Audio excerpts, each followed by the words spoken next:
¿Quién es Plotino? ¿Cuáles fueron sus ideas? Bienvenidos todos a Filosofía Apuntes, el podcast. Esta vez empezamos algo nuevo. Empezamos con un nuevo filósofo llamado Plotino. Plotino nació el año 205 y murió el año 270. Y con él volvemos a la filosofía clásica, o mejor dicho, a un renacimiento de la filosofía aristotélica y platónica, sobre todo platónica. Porque Plotino es el defensor de una nueva corriente que nos recuerda el pensamiento y razonamiento del filósofo, ¿no es cierto?, Platón, hecho hace más de 500 años. La única obra que pudimos rescatar de Plotino fue la llamada Enéadas, un conjunto de 6 libros con sus escritos que fueron recopilados por Porfirio, quien además era discípulo del filósofo. Estos libros están escritos en diálogos tal cual lo hizo el mismísimo Platón, ¿ya? Y es por eso que vamos a comenzar con este filósofo, vamos a ver sus libros, lo vamos a tratar completamente con sus teorías y todo, así que sin más preámbulo, vamos allá.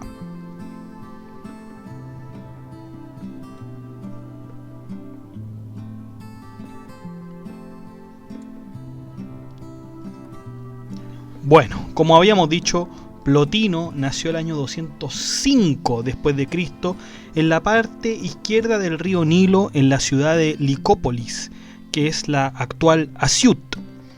Nació en el seno de una familia distinguida, siendo su primer nombre Malco, que en la segunda lengua significaba rey. La verdad es que no hay más datos sobre su infancia, pues las biografías comienzan a contar su vida desde el año 230, donde tenía más o menos 30 años. Puede ser que esta falta de información se debiera a que el mismo Plotino no quiso dar datos ni de su raza, ni de su familia, ni de su país. Era alguien tremendamente reservado, chicos, tremendamente reservado. Me recuerda a alguien. Se dice que se educó desde muy joven en el cristianismo, en el año 231, específicamente en Palestina. Uno de sus mejores discípulos y biógrafos fue Porfirio, quien estudió en Atenas, donde tuvo por maestros a Apolonio el gramático, Demetrio el geómetra y Longino el filólogo. Luego de estar en Atenas, Porfirio pasa a Roma, a la mismísima escuela de Plotino. Es ahí donde Porfirio comienza a escribir sobre su maestro en los textos que ahora tenemos para leer, en las Enéadas, ¿no es cierto? Lo primero que se tiene de Plotino es su fuerte inspiración en el platonismo, y tanto fue así que a la edad de 28 años decidió dejar Egipto para ir a Alejandría a escuchar a los más importantes filósofos neoplatónicos de su tiempo. Fue una búsqueda difícil para Plotino. Fue una búsqueda difícil encontrarse con una filosofía que pudiera satisfacer sus curiosidades intelectuales. Por un lado tenía la filosofía griega y la helenística. Recordemos, ¿no es cierto?, que la filosofía griega se concentra principalmente en Platón y Aristóteles, y la helenística ya con las escuelas helenísticas, que son los epicúreos, estoicos, cínicos, etc. Y por otro lado tenía las ideas judeo-cristianas de ese momento. Sin embargo, cuando se encuentra con un maestro platónico llamado Amonio de Sacas, su perspectiva y sus esperanzas de encontrar una nueva filosofía cambian radicalmente. Cuando Plotino vio a este hombre, él dijo: esto es lo que andaba buscando. Amonio era un filósofo neoplatónico que intentaba fusionar las ideas platónicas con las aristotélicas. De hecho, Amonio trata de unir las perspectivas del alma, diciendo que por una parte el alma es trascendente al cuerpo sin sufrir ningún desgaste y conservando su integridad. Como vemos, pareciera ser que el señor Amonio de Sacas creía, ¿no es cierto?, en la inmortalidad del alma. Para probar esto, Amonio utiliza el símil de la luz con el aire, es decir, la luz no podría existir si no existe el aire, y por eso la luz fluye a través de este. Así es que Amonio dice: no es el alma lo que está en el cuerpo, como en una prisión, como diría Platón, sino que el cuerpo está en el alma. El cuerpo está en el alma. Esta teoría se llamará unión confusa, es decir, dos cosas que están entrelazadas, pero que una no afecta a la otra. De esta forma, para Plotino y Amonio, el cuerpo es una proyección débil del alma. Bueno, Plotino permaneció como alumno de Amonio aproximadamente 11 años. El filósofo quería iniciarse en la corriente del ascetismo y para eso viajó a Persia a los 38 años de edad en el año 242. Allí se unió a la armada de Gordiano III, pero no como soldado sino como miembro de la comitiva del emperador.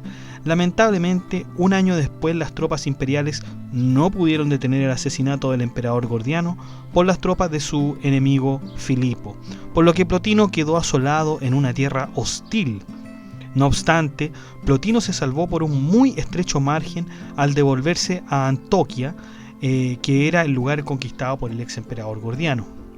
Tiempo después, Plotino quiso volver a Roma para seguir aplicando sus conocimientos y formar una nueva escuela. Se disgustó enormemente con los que se burlaban de las religiones orientales, tanto que escribió un libro de fuertes críticas contra estos hombres llamado Contra los Gnósticos. Libro que no vamos a tratar lamentablemente en estos podcasts, chicos. Solo vamos a tratar las Eneadas. Plotino pasó por Alejandría, también solo para rendirle honores a su maestro Amonio, quien ya había muerto. De vuelta en Roma, Plotino recibió una subvención estatal por parte del imperio de Galieno para que el filósofo montara su propia escuela. ¿Y quiénes fueron sus discípulos? Bueno, obviamente Porfirio, que fue su biógrafo y escritor de obras introductorias de algunos otros filósofos, Amelio, que fue escritor y gran alumno de Plotino, Eustaquio de Alejandría, un gran amigo de Plotino, Marcelo Orontium, senador del Imperio Romano, Paulino, doctor muy asiduo al estudio de la filosofía, Rogaciano, otro senador del Imperio Romano, Serapión, orador profesional dedicado al estudio de la filosofía, Cethos, amigo del maestro Plotino, Amonio, Sótico, crítico y poeta del Imperio Romano, Salonina, esposa del emperador Galieno en esos tiempos.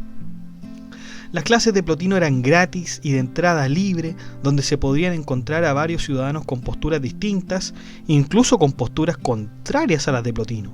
Plotino pidió un favor al emperador Galieno, diciéndole que por favor construyera una ciudad exclusivamente para filósofos. ¿Pueden creerlo, chiquillos?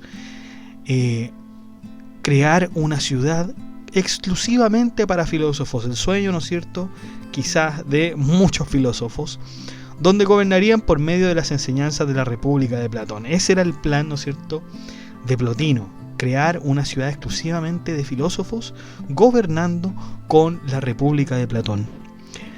Y la ciudad, ¿cómo se llamaría? Se llamaría Platonópolis, y quedaría ubicada en la localidad de Campania. Sin embargo, el proyecto no se llevó a cabo por las discrepancias que el Senado tenía con el emperador, pero podría haber sido muy bueno, ¿no? Podría haber sido excelente. Porfirio llegó a Roma el año 270, donde se enteró de la muerte de su maestro. En realidad la fecha no está clara. Unos dicen que fue el año 260 y los otros 270. Nunca va a haber claridad con eso. Nosotros hemos escogido la fecha del 270 solo por una cuestión arbitraria. Plotino sufría de una gran enfermedad al vientre, pero nunca quiso tomar lavados porque decía que no estaba bien para su edad. Tampoco se bañaba, pero se hacía dar fricciones en su cara. Sin embargo, cuando llegó la peste a Roma, las personas que le hacían las fricciones se contagiaron y empeoraron la enfermedad del filósofo. Esta enfermedad, que era muy parecida a la lepra, acabó con la vida del filósofo, quien se retiró a Campania, a la finca de su amigo Ceto. De acuerdo con Eustaquio, Plotino dejó un último mensaje antes de morir. A ti te estoy aguardando todavía. Esfuérzate por elevar lo que de divino hay en nosotros hacia lo que de divino hay en el universo. Luego de esto, Porfirio contó que Plotino lo había tratado de disuadir de suicidarse a causa de una gran tristeza que tenía Porfirio.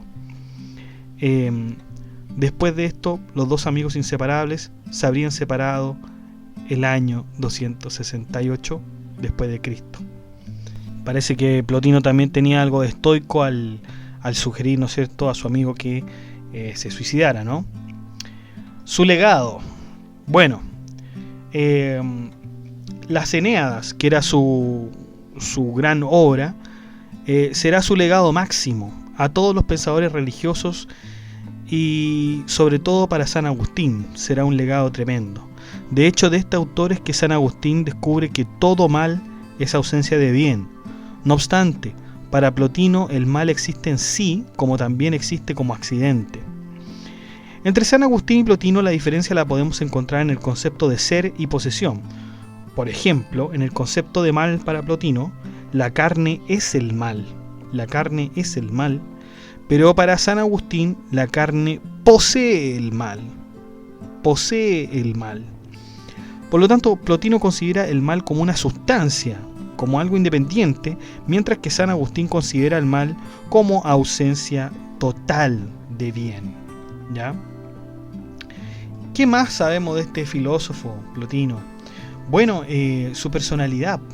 Porfirio lo describe como alguien con hermoso rostro, pero como alguien que detestaba estar encerrado en un cuerpo. Su aspecto era descuidado y no muy bien aseado, ¿no? Posiblemente se debía a que era vegetariano también. Aunque pudiera parecer que tenía un carácter muy duro, Plotino solía recoger niños huérfanos y los llevaba a su casa y a veces les daba clases gratis. El mismo Porfirio decía que la casa de Plotino estaba llena de niños y damas. Por otro lado, el filósofo siempre se hacía el tiempo para hablar con alguien de asuntos personales, sea quien fuera. No recurría a fiestas y en realidad era muy abstemio y célibe, y tal como su inspirador Platón, despreciaba las artes porque eran cosas que imitaban la realidad. Por ese mismo motivo, a Plotino no le gustaba ser retratado y se enfurecía cuando alguien lo hacía. Un día, su discípulo Amelio quiso retratarlo y Plotino le dijo lo siguiente: ¿es que no basta con sobrellevar la imagen con que la naturaleza nos tiene envueltos? ¿Sino que pretendes que encima yo mismo acceda a legar una más duradera imagen de una imagen como si fuera una obra digna de contemplación? Entonces Plotino, vemos que al culto a la personalidad lo tendría, ¿no es cierto?, crispado de alguna manera. Facebook no lo toleraría, ni siquiera un Instagram podría tolerar, ¿no es cierto? Plotino no era de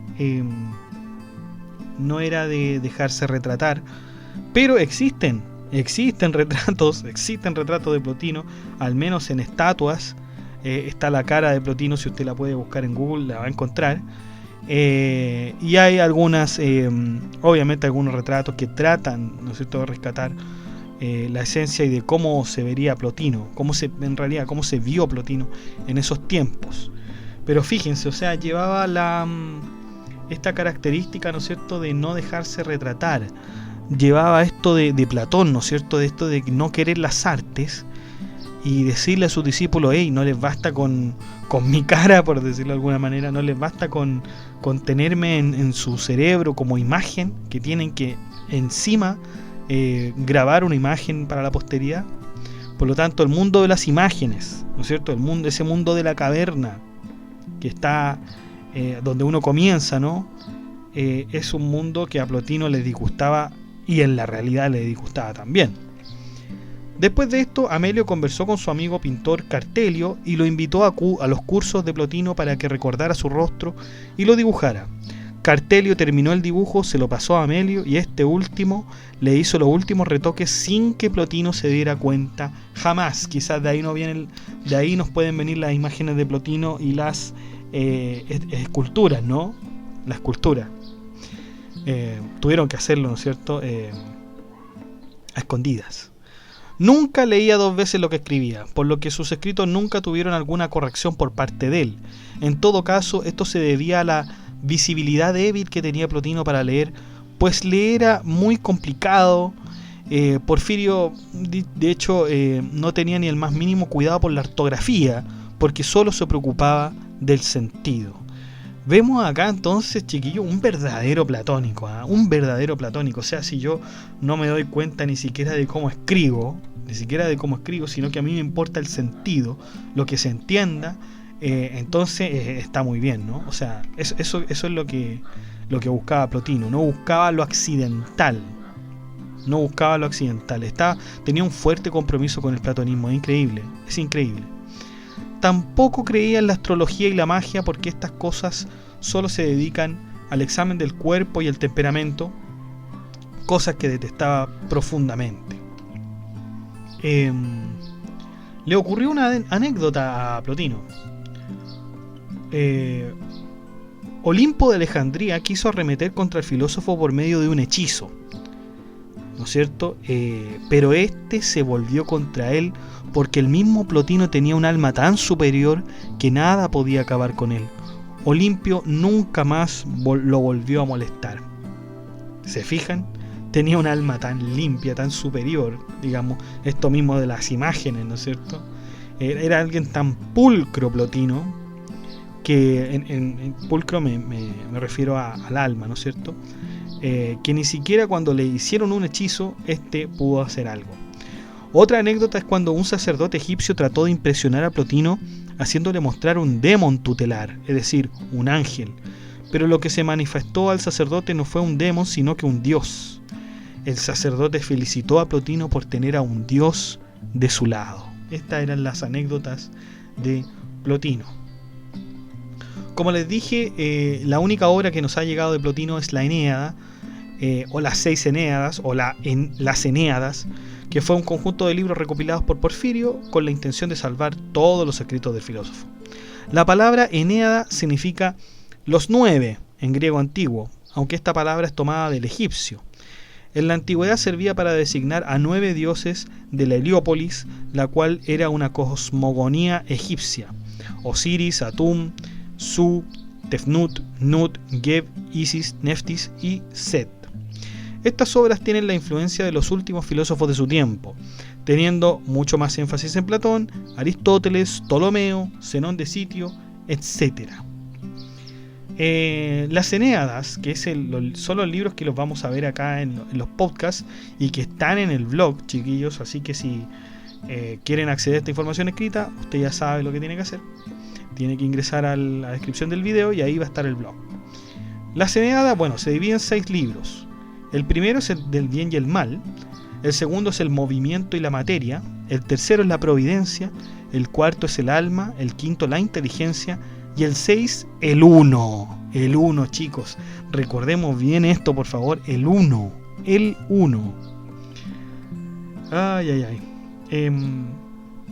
No es un tema complicado para nada, pero va a dar mucho que hablar después. A través del tiempo, las obras de Plotino serán consideradas por toda la Edad Media y serán una gran influencia para el cristianismo. Vamos a establecer algunas diferencias con Platón y Aristóteles. Ya sabemos que Plotino era platónico, pero igual tiene algunas diferencias. Por ejemplo, si nos referimos al principio de todas las cosas, Platón dice, el mundo inteligible. Aristóteles dice el primer motor y Plotino diría el uno. En cuanto al alma, Platón dice que sobrevive al cuerpo, Aristóteles que muere con el cuerpo y Plotino dice que, igual que Platón, sobrevive al cuerpo. En los niveles de realidad, y ahí está un poco más distinguida la cosa. Platón dice mundo sensible y mundo inteligible. Aristóteles dice el mundo sensible. Y Plotino dice mundo sensible, mundo inteligible y el uno.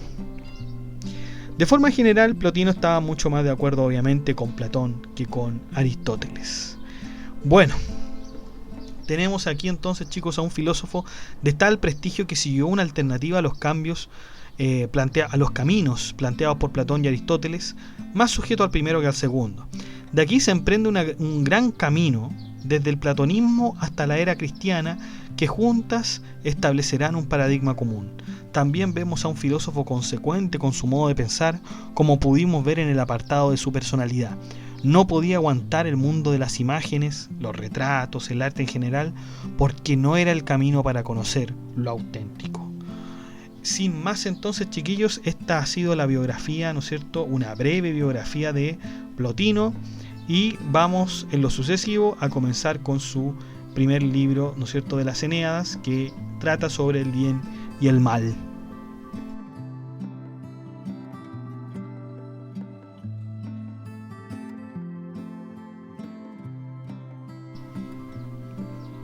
Bueno chicos, y eso ha sido todo. Muchas gracias por escuchar este podcast. De like, comente, comparta, suscríbase, acceda al blog que está en la descripción del video. Que esté muy bien. Chao.